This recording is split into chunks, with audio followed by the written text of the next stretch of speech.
Well, I'm standing before you as the representative of the labor and civil society front. You saw us yesterday all over the country trying to defend our democracy. Yeah. Yes, sir.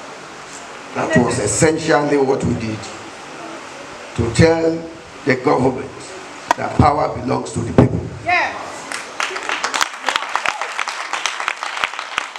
And that the citizens have rights to breathe or to exercise their power over government. The citizens are the sovereign in any country. Yes, of course. Sovereignty belongs to the people, not those elected as your agents. That is if they are elected, as in the case of Nigeria. They are our servants. When they are elected and properly so, they are the servants and agents of the people.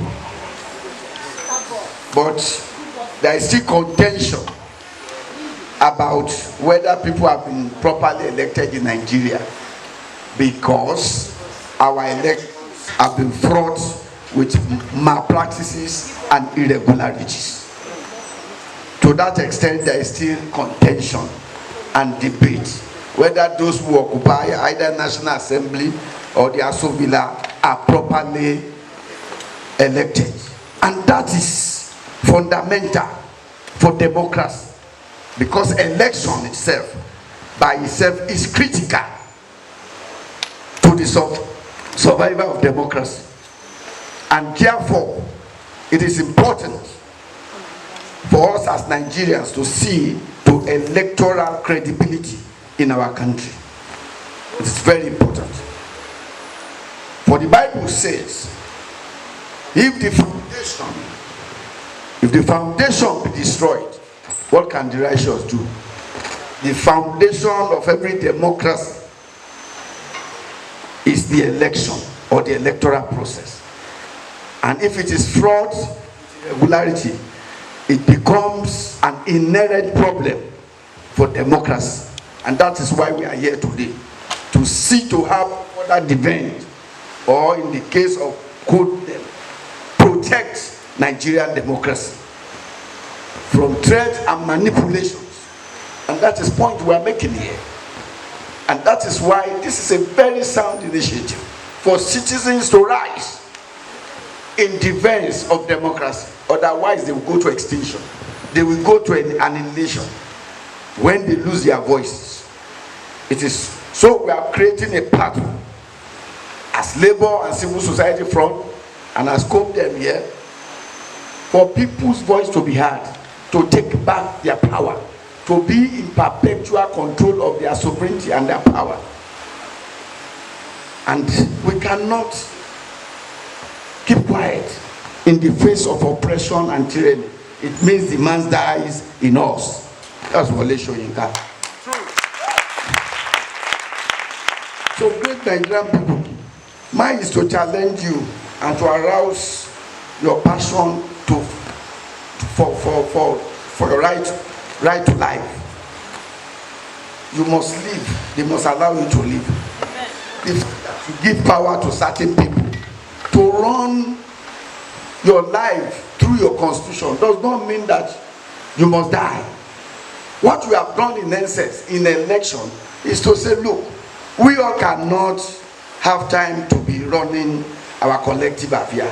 We want to choose A, B, C, D, 19 people to help us focus full time on that. We will pay them through our taxes and through our collective work. That's what we have done. And that should not become our debt. It's not a crime to do that. People today, amass the power of the people, circumvent that power, and begin to live large. You see the kind of opulence you see in government. You see the convoy. You see the kind of threat people are one government arm against the other. That if you judiciary, who is supposed to be the highest, in terms of arbitration in people's life, if you overturn my election there will be chaos. That's a threat. You don't threaten the judiciary. That's an assault on democracy. That's an assault on the power of the people, the sovereign power of the people who have elected to go by democracy. You know, in what we call constitutional democracy. What we run in Nigeria, first and foremost, is constitutional democracy. That is a democracy guided by a constitution approved by the Nigerian people. But the foundation is faulty. And we have, in the last 30 years, some of us has advocated that we must do something about the constitutional foundation of Nigeria. It is faulty. Nothing will thrive in Nigeria. No government, no governance under the present constitutional arrangement as imposed by the military in 1999 can thrive. There will always be corruption, there will be fraud, there will be all sorts of things, because the foundation of the constitution of Nigeria is faulty. How do you have a faultless constitution? The Nigerian people in their various constituencies must elect representatives to a constituent assembly. The constituent assembly is the one vested with the power to produce a constitution for the country. Not what we saw in 98 under Abdul Salami Abubakar, foisting a military constitution on Nigeria, 2 Decree number 24 of 1998. That cannot be a constitution. I am an authority on constitution making, and I have worked with people like Chief Tony and now of blessed memory, Professor Ben Nwabuzi, on this matter. And we have come to a conclusion that what we have as Nigeria 1999 is a joke. It's a decree. And you don't decree a constitution. You don't decree a constitution. It is proclaimed by the people. Even the American Constitution 1776, though it was 13 colonies or whatever, it was proclaimed by the people. The nearest to what should be a constitution in Nigeria was the 1989 constitution under Babangida, but Babangida himself spoiled it. The process was perfect, was flawless. Zero candidate, zero party election, etc. to the constituent assembly, and so on and so forth. Because we must be educated about what we are having in Nigeria. Zero party election. People went into the constituent assembly, elected into the constituent assembly in Nigeria, and they debated. But Babangida spoiled it when the Armed Forces Ruling Council again tinkered with the outcome of that constitution. No constitution. When the people proclaim, that assembly proclaim, no government has the right to manipulate or to amend what the people have come up with. That is when it is a constitution of the people. So the Nigerian people are lacking the constitution of the people today, and everything built on that constitution will be false. No amount of prayer and fasting can save you. We will have to go back to the constitution, which is the foundation of Nigeria, because it is written, if the foundation be faulty or destroyed, what can the righteous do? Faction and rejection of government and the people's policy. And that is what we are beginning to do. We are beginning to see. You begin to see that from now on, periodically. And we have been assured by the labor movement. The NLC president, after his meeting now, may join us here. May join us at this, because it's meeting now. And in the next maybe 30 minutes, should join us really to speak to us. So it is the duty for us to go and preach the gospel. Don't just go to your neighborhood and tell Iya Salamot and Baba Muli that you go, except we speak out this outrageous, arbitrary increase in price of petrol will continue. It will go to 1,000. Except to say no and come out and say no. It is your right to come and say no. No police will shoot you because they also, patronize the same market. Yesterday we told them at the National Assembly. We said, but they buy the same fuel for 6.17. They laughed. They say they want to. They laughed. So this is the duty of this organization and this coalition and this alliance. It's an alliance. We must charge our community. We must go to our locality.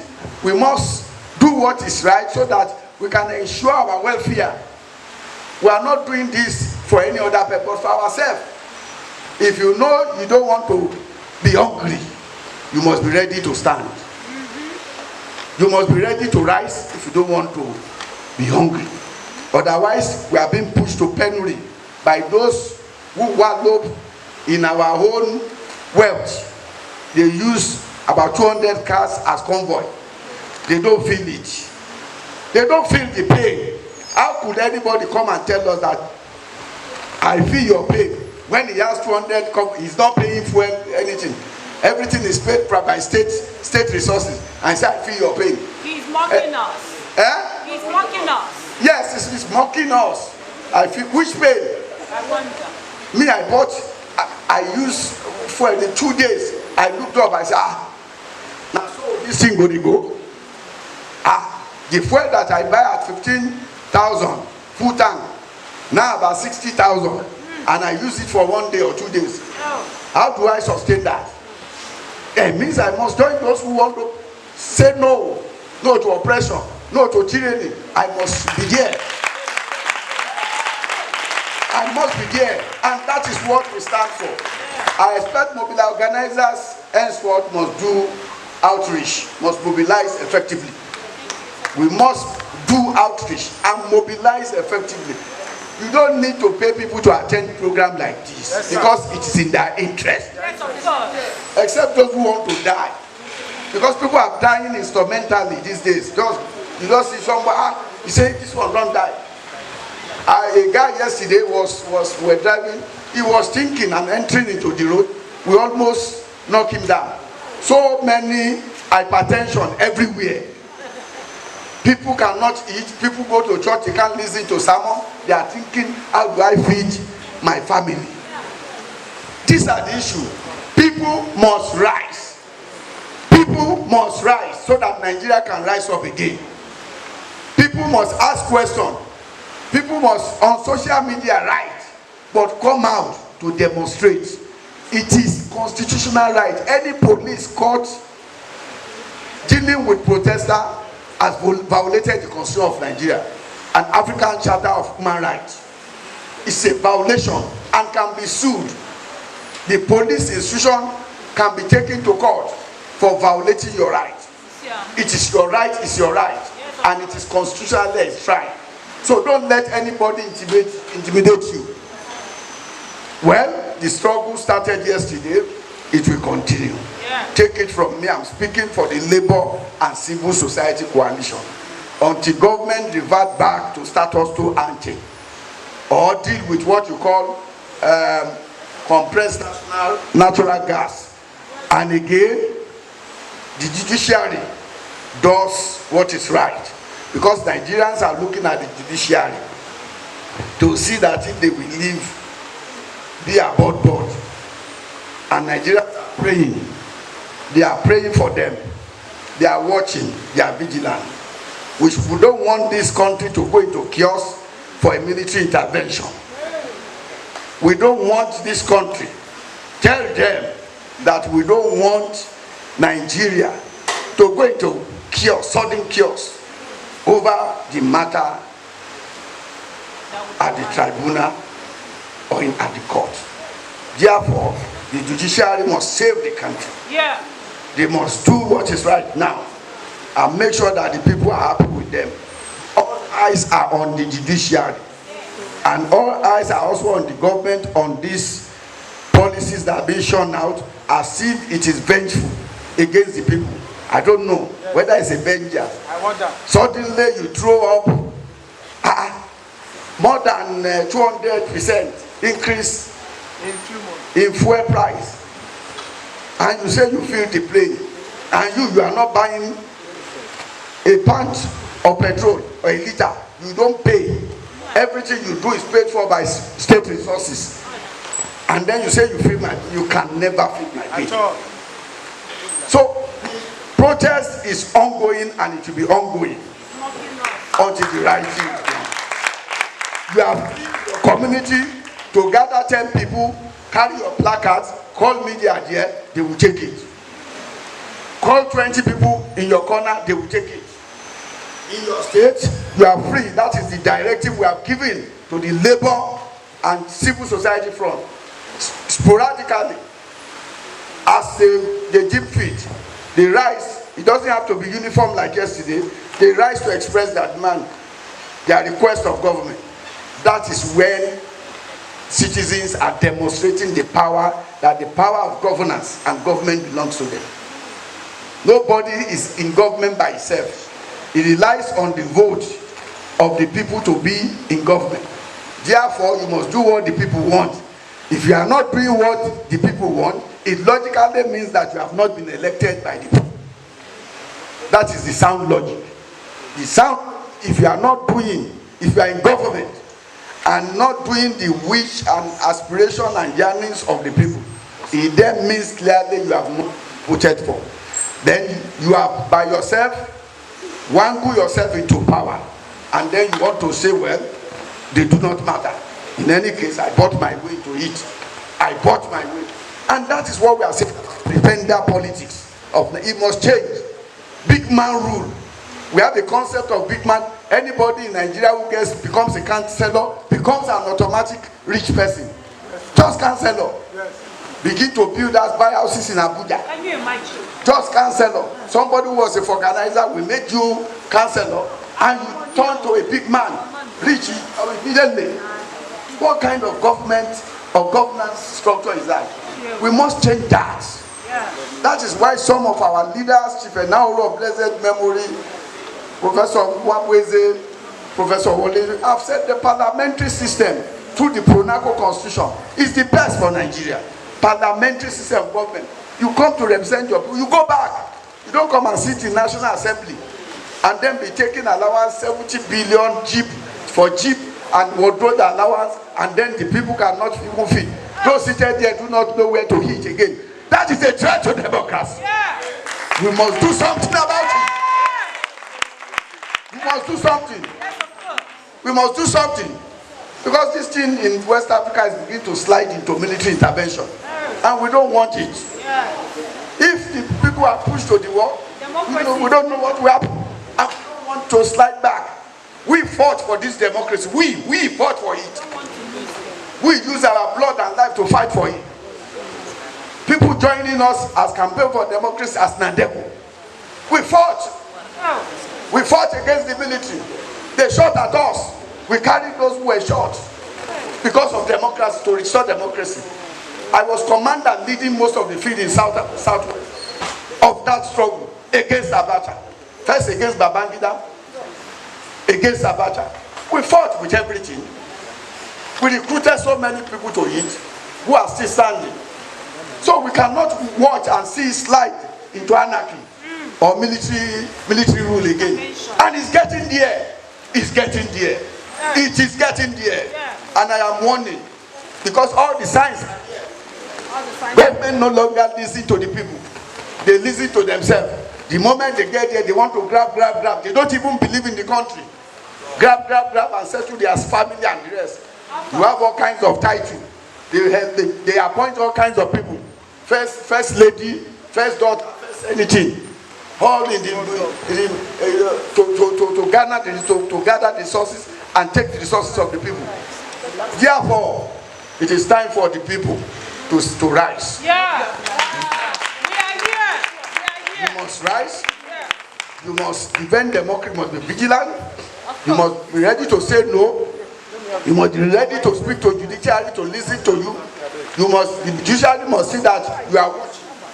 And then government finally must know.